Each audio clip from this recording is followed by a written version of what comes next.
curve for me.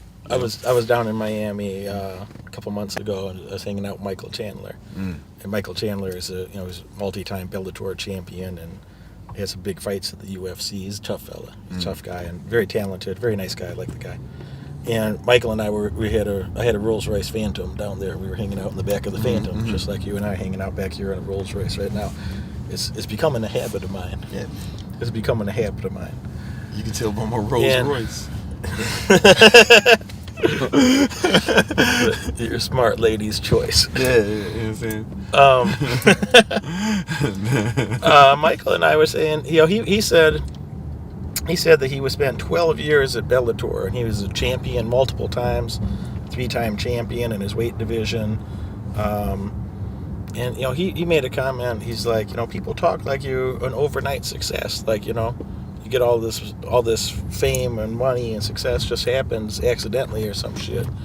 And he's like, man, I was there for 12 years. I worked my ass. He said, I've been an athlete and worked on my craft, worked on my athleticism every day for 20 years.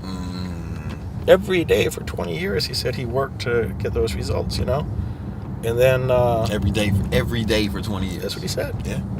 He's an all-American athlete, so he's a walk-on in his university. He didn't even go to like a top wrestling program. He's like a walk-on, and turned that walk-on spot into all-American. Number one athlete in his weight division. Then et cetera, more work, more winning, more work, more winning. And so we were talking about. He said then he went to UFC, and he says now that he's in the UFC, now everybody knows his name, and he's like, man, I'm not that much better. I'm not much of a better fighter.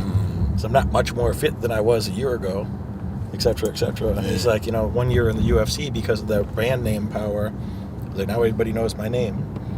And he's like, they think it's like an overnight success, Right. And we just laughed, I was laughing about it, and I told him some of my stories, and I was like, yeah, man, I made my first entrepreneurial dollar when I was 7.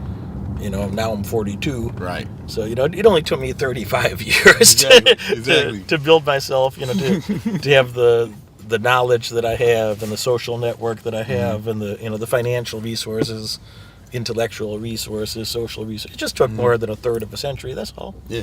It's overnight, man. It's overnight success. No, it's never like that, man. It's never like that. That's just what you see, right? That's same thing with my story, right? Like, I help people build their online fitness businesses, right? But I've been a personal trainer since I was 17, right? And, I was one of the first people to start online, actually like the pioneer. We're going online, like bullshit. King Keto, man. Like, it's not, It isn't, not like Prince Keto the Third. Not Prince Keto. King Keto. Not Night Keto. Right? You know what I'm saying?